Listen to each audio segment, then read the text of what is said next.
Hi, I'm Stu Bailey, curator here at Wings Over the Rockies Air and Space Museum, and I'm here to answer some of your questions about World War II aviation. The age of the battleship was over, the aircraft carrier was supreme. Air crews probably were treated more often for frostbite than they were from combat wounds. There were a lot of unusual designs, probably most of them were not terribly successful. Aircraft at high altitude could drop munitions on a very tight target. This is Aerospace Answers. Well, we got a question off the internet of what was the most effective fighter in World War II? Well, that's a hard question to answer because it depends a lot on the time of the war, the theater of war, and the aircraft involved. Some aircraft like the P-39 Airacobra, which was absolutely a terrible performer as a high-altitude fighter, was fantastic as a ground attack aircraft, and the Russians used it effectively against the Germans that way. To answer the question, though, I brought my own fleet of aircraft with me here out of the museum collection. The question is always asked, which was the better aircraft, the Spitfire from the Royal Air Force or the German Messerschmitt Bf-109? Well, again, it depended on the aircraft and the time. During the Battle of Britain in 1940, Messerschmitt would probably have been the better aircraft because just performance based on the engine, it would outdo the Spitfire. In fact, later in the war, the Spitfire would go up against the German Focke-Wulf FW-190, and this was a really fantastic airplane. It eclipsed the 109. And on the American side, we had lousy airplanes at the beginning of the war, but they got better. The P-51 Mustang here, this was our premier fighter plane in the European theater. And in the Pacific, the F-6F Hellcat, which was, again, a later fighter, really dominated the Japanese Zero, which was probably the best fighter of the war at the beginning. Later, the Japanese went over to other aircraft, such as the Shiden, the N1K1, but this aircraft was just not produced in numbers enough to make an effect on the war. The answer to that question really changes with the changing technology of the war and with the changing times in the war. Okay, we got a question from one of the viewers of how did aircraft technology and design change during World War II? Well, it changed a lot. If you consider World War II from 1939 to 45, we talk about the fact that at the beginning of World War II, a lot of air forces were flying fabric-covered biplanes with 2 light machine guns. Just within that 5-year period, it went to aircraft that were all metal production. They also had higher levels of armament. As an example, one of the early great aircraft of World War II was the Japanese Zero.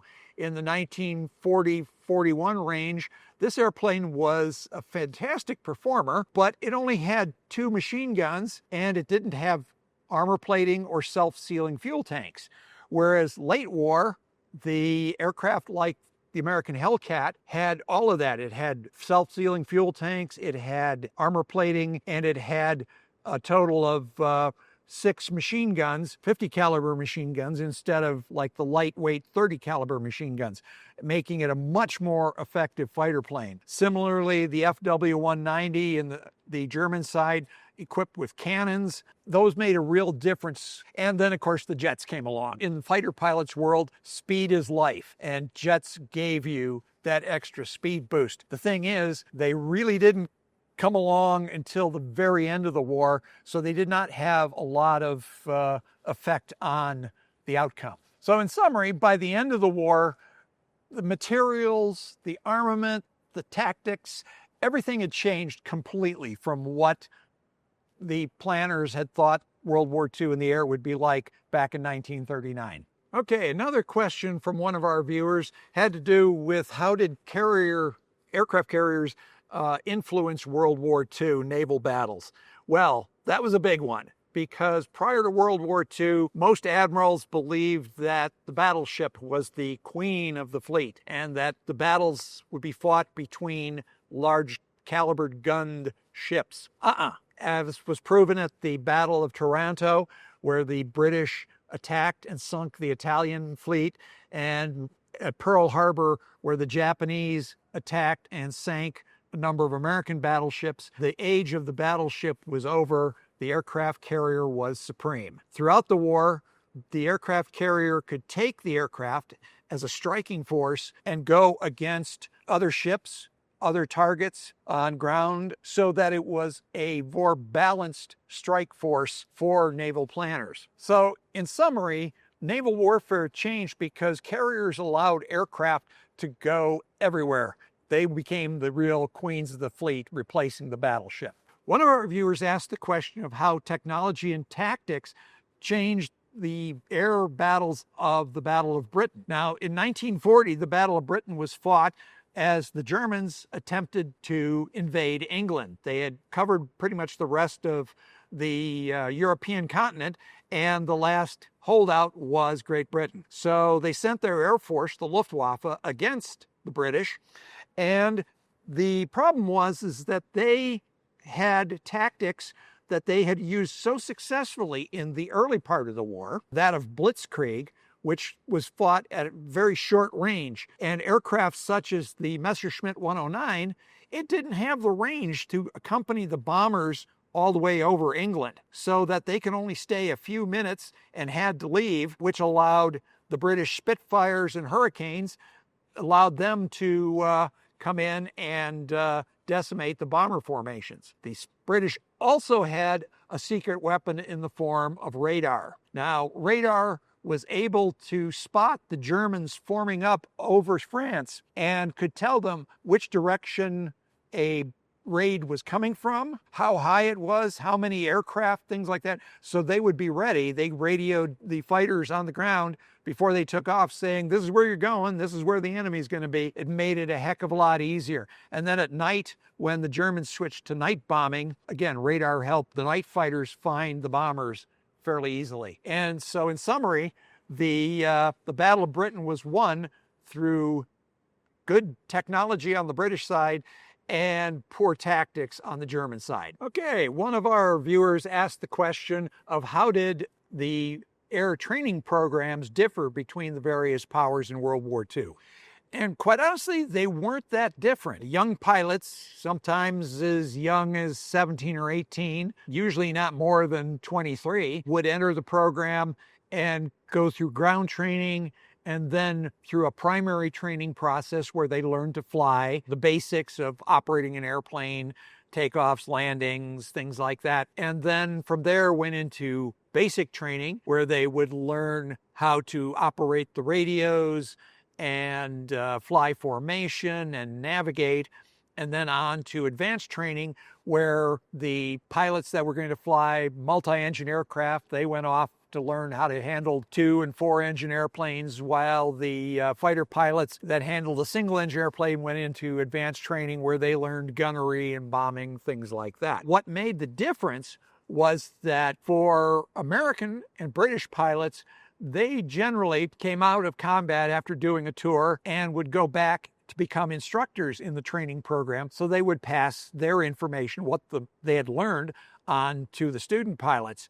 Whereas in the German Luftwaffe or the Japanese Army and Navy, those pilots actually flew until they were wounded or killed. They did not come back to training units to be an instructor. So whatever valuable information they learned did not come back to the students. And so in the end, the quality of students that was put out by the Germans and the Japanese toward the end of the war was very much inferior to that of the Allied pilots. One of our viewers asked the question about how technology from World War II aviation affected commercial flight in the years after World War II. As technology becomes more available, it tends to go and fill out more portions of our lives. And things that were developed in World War II, like radar and pressurization and jet engines and even helicopters, ended up becoming part of our everyday life. As an example, radar, that helps us with air traffic control, avoiding collisions, avoiding bad weather. Pressurization allows you to go to higher altitudes without needing to wear an oxygen mask and keeps the cabin nice and comfortable so that you don't have to wear heavy cold weather clothing. So that means you can go higher where the weather is smoother. During the early bomb campaigns of World War II, with the Germany, air crews probably were treated more often for frostbite than they were from combat wounds. In summary, a lot of World War II technology found its way into commercial aviation and made flying what it is today. Okay, one of our viewers asked a tough one here. They asked, what were some of the most unusual designs tested during the war? Wow, they're always trying something new.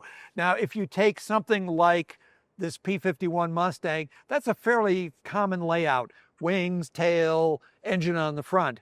But as an example, during World War II, the Americans tried some airplanes like the XP-54 Swoose, the XP-55 Ascender, and the XP-56 Black Bullet, which were pusher aircraft. They had the engine on the back end. And the reason for this was because they were able to concentrate the guns in the nose for a tighter firing pattern. At least that was the plan. The Germans, man, they were the masters of unusual airplanes. As an example, you look at something like the Blumenvoss BV-141. It had a situation where, again, normal airplane, well, that one had a pod on one side, and the engine and tail were in a boom completely separate from that. And so it was asymmetric, but it still balanced out in the end. And the Germans tried things like the rocket-powered Me-163 Comet, which would take off using a rocket, fly to its full height over the bomber formations, and glide down through, making one firing pass at the bombers. Or there was also things like the DO-335 Aero, which was a phenomenal aircraft. It was a push-pull. It had a propeller engine on the front and one on the back, and it was the fastest thing out there before the jets. There were a lot of unusual designs, and again, not all of them, in fact, probably most of them were not terribly successful. For the final few questions, we're going to take a look at some of the airplanes out on the floor, so come, follow me. One of our viewers asked the question about how did bombing change during World War II. We're here at our B-18 Bolo bomber, which did participate in World War II, although mostly as a patrol plane and anti-submarine aircraft. But the bombers that were used in World War II came under two different types. The strategic bombers, which their role was to go after industries and factories and cities, whereas medium bombers and fighter bombers that were used in the tactical role to go after the stuff that the guys on the battlefield really need shot at, like trains and troop concentrations, bridges, roads, all that type of infrastructure that helps on the battlefield. And with the advent of the Norden bomb sight, precision bombing came into use. Aircraft at high altitude could drop munitions on a very tight target. Over the course of the war, the types of bombs changed as well. The original bombs they used were basically just high explosive. They later went into using armor-piercing bombs, gigantic blockbuster bombs, which were used for trying to break up bunkers and U-boat pens. And in the end, there was the atomic bomb, like the little boy here, which was used on the city of Hiroshima at the end of 1945. So in summary, bombing changed a lot over the course of World War II. Okay, we got a question from a viewer about how did the introduction of the jet influence the latter half of World War II in the air. We're here at the F-86, one of the great jet fighters of all time, to talk a little bit about jets. All the powers in World War II were attempting to build jet aircraft. The Germans were the first to introduce the jet into combat with the Messerschmitt Me-262. Now, this came in late 1944, so it was too late to really make a big difference. If it had been a little bit earlier, it might have caused real devastation among the American bomber forces. But as it was not as big an impact as you might have thought. That would happen in the next war, in the Korean War of 1950 to 53, when jets dominated the skies over Korea. We couldn't cover everything today, but leave your questions and comments under the video and we'll try to get to as many of them as we can. Okay, now we've got to the end of the video. So if you subscribe, thank you very much. And if you haven't, Just do it already. Now I gotta go get back to work.